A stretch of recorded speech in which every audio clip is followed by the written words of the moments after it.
नमस्कार दोस्तों, एस्ट्रोलॉजर कपिल मिश्रा में आपका बहुत बहुत स्वागत है।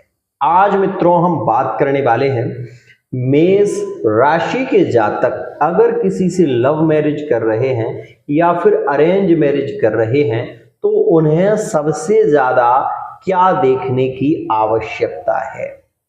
वर्तमान समय में आपका लंबा संबंध है, लव रिलेशनशिप में है, आप लव रिलेशनशिप में है तो मैं ये बात ही नहीं करूंगा, क्योंकि लव मैरिज जिससे आप करना चाहते हैं, जिसको आपने पसंद कर लिया है, उसके लिए कुंडली मायने नहीं रखती।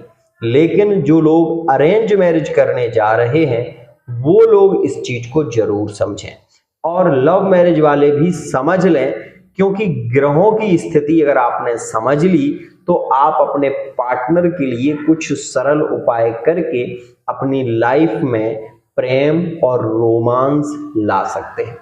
तो सबसे पहले मित्रों ये समझें कि मान लो आपकी राशि मेष है, आपकी राशि से आपके पार्टनर की राशि कर्क यदि है तो भी विशेष रूप से ये समझें कि बहुत अच्छा योग नहीं बनता। मेष राशि से अगर आपकी राशि वृश्चिक हो रही है, अष्टम में है, तो मंगल की स्थिति देखनी होगी। अगर आपकी राशि विशेष रूप से मेष है और आपके पार्टनर की राशि कन्या या मीन है तो आपको ये देखने की जरूरत है कि जिस राशि के पार्टनर से आप प्रेम कर रहे हैं उस राशि का जो स्वामी है, जो राशि का स्वामी है, वो आपकी कुंडली में कहां पर विराजमान है।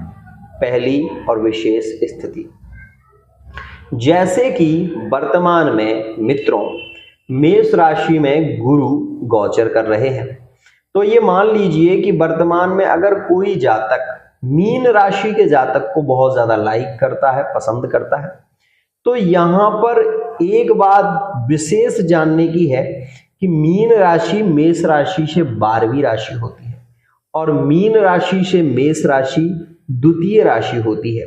देखिएगा, मीन राशि का अगर कोई पार्टनर मेष राशि से प्रेम करता है तो गुरु यहां पर वर्तमान में योगकारी हो रहे हैं। लेकिन अगर उसकी कुंडली में राहु की महादशा चल रही है तो राहु उसकी कुंडली से 12वें भाव के हैं।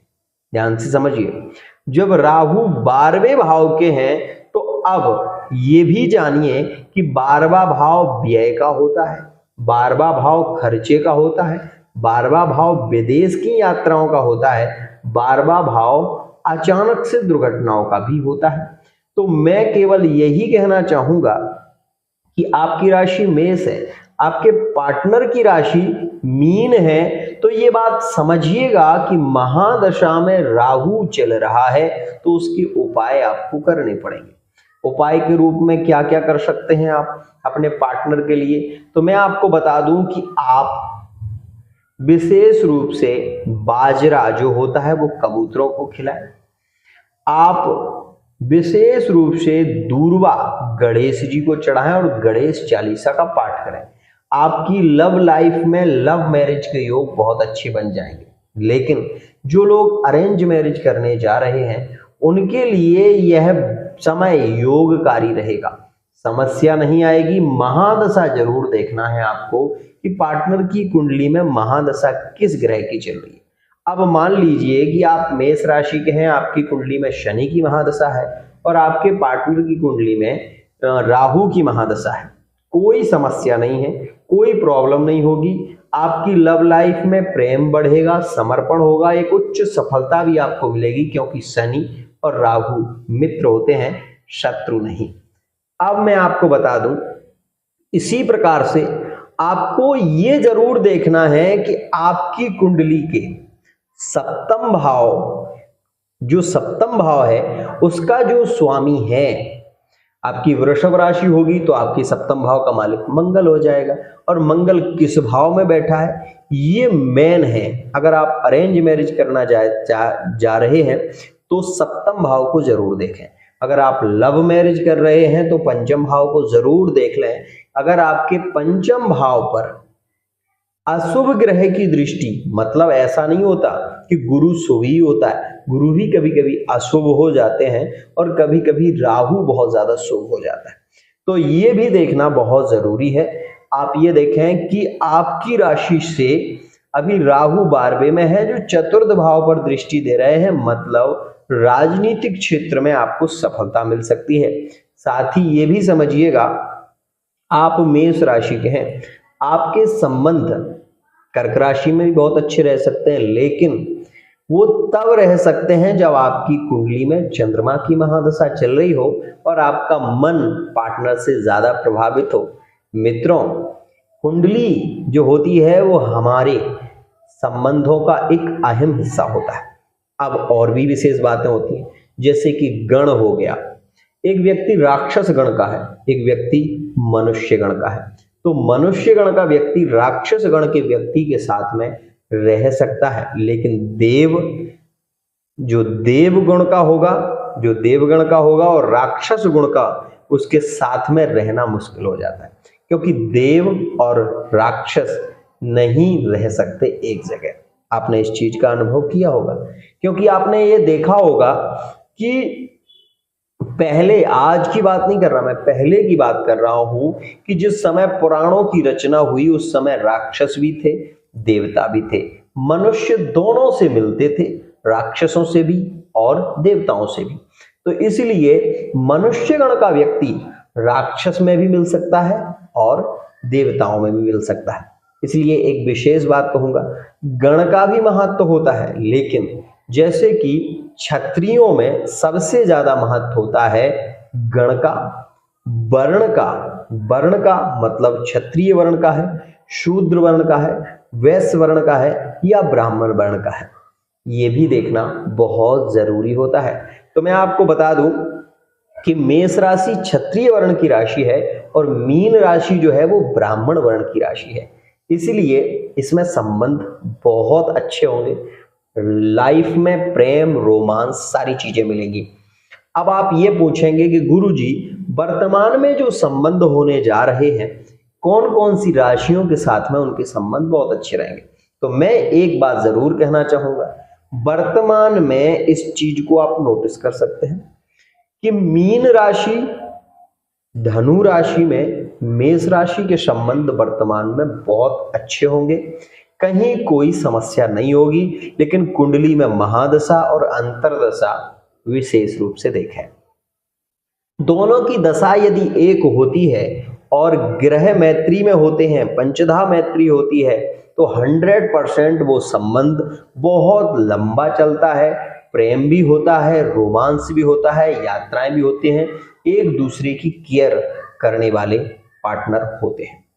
एक विशेष जानकारी मैं दे दूं कि मेष राशि वाले जो जातक इस वीडियो को देख रहे हैं, एक बात समझ लें कि वर्तमान समय में सबसे अच्छे संबंध यदि देखे जाएंगे, आप ये देखें, अगर आपकी कुंडली में महादशा में ग्रह चल रहा है और आपकी कुंडली में वो ग्रह पूर्ण योगकारी है, जैसे कि मेष लग्न में सबसे ज्यादा योगकारी ग्रह किसे माने, तो मैं कहूंगा कि सबसे ज्यादा योगकारी केवल 2 ही ग्रह होते हैं मेष राशि में।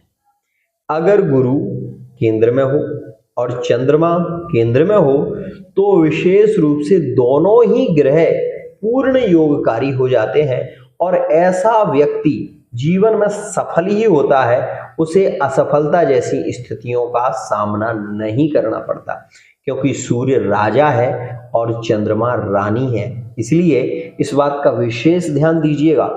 अगर आपकी राशि मेष है और आपके संबंध सिंह राशि में हो रहे हैं, तो मैं आपसे ये जरूर कहूंगा कि कुंडली का मिलान जरूर कर लें, क्योंकि कुंडली का मिलान बहुत ज्यादा जरूरी है। अब बात कर लें दिशा के लिए, कौन सी दिशा मेष राशि वाले जातकों के विवाह के लिए बहुत ही ज्यादा लाभकारी होती है। मेष राशि वाले जातकों के पूर्व दिशा में विवाह बहुत ही ज्यादा स्ट्रांग होते हैं। उत्तर दिशा में विवाह के संबंध मेष राशि वाले जातकों के बहुत ही ज्यादा श्रेष्ठ होते हैं। प्रेम बढ़ता है, परस्पर प्रीति रहती है, संबंधों में सामंजस्य रहता है। लेकिन इसका ये मतलब नहीं है कि अन्य किसी राशि के साथ में मेष राशि के संबंध अच्छे नहीं रह सकते। मित्रों, अगर आपकी कुंडली में शनि योगकारी बना हुआ है, भले ही शनि आयेश, कर्मेश और व्ययेश का मालिक होता है, लेकिन शनि अभी आपके आयेश में ही बैठे हुए हैं, तो 100% शनि आपके लिए योगकारी बन रहे हैं, राजयोग का निर्माण करेंगे। शनि की महादशा आपकी चल रही है और शनि आपके कुंडली मेष राशि के और शनि आपके इस भाव में भी गोचर कर रहे हैं और आपकी कुंडली में भी अगर ऐसी स्थिति है तो 100% आप ये मान लीजिएगा कि ये संबंध आपका बहुत ही ज्यादा स्ट्रांग होगा, प्रेम बढ़ेगा और जीवन पर्यंत आपको पार्टनर से सुख मिलेगा। तो मित्रों, आज के लिए इतना ही। अगर आप चाहें तो मैं हर विषय पर एक कुंडली बनाकर दूं आपको और आप उसको शोधित कर लें। 100% मैं ये कह रहा हूं कि आप इस बात को समझ लें कि कुंडली जो होती है वो व्यक्ति की भविष्य दृष्टा होती है। साथ ही फेस रीडिंग के माध्यम से भी पार्टनर के विषय में जाना जा सकता है। हस्तरेखा में प्रेम विवाह का योग बनता है। आपको बता देना चाहता हूं, मान लीजिए ये हमारा हाथ है, ये जो रेखा निकल रही है हृदय रेखा है, यहां से कोई रेखा निकलकर यदि इस पर्वत की ओर चली जाए, मतलब ये गुरु पर्वत है, तर्जनी उंगली, इस पर्वत की ओर अगर ये जो हृदय रेखा कट कर अगर यहां पर चली जाती है तो ऐसे व्यक्ति की लव मैरिज ही होती है। कोई नहीं रोक सकता, उसके पिताजी भी नहीं रोक सकते, कोई कितनी भी कोशिश कर ले, लव मैरिज होने से कोई रोक नहीं सकता। अगर ये रेखा, ये जो रेखा है, ये यहाँ वाली रेखा कट के अगर गुरु पर्वत पर आ जाती है तो ऐसे व्यक्ति की लव मैरिज 100% होती है। आज के लिए इतना ही। अगर ये वीडियो आपको पसंद आती है तो इस वीडियो को शेयर जरूर करिएगा। साथ ही साथ अपनी love life, married life, extra affair, प्रेम संबंधों के विषय में जानने के लिए आप अपनी कुंडली का विश्लेषण करा सकते हैं। हस्तरेखा, फेस रीडिंग, अंक ज्योतिष के माध्यम से बहुत कुछ जान सकते हैं। आज के लिए इतना ही।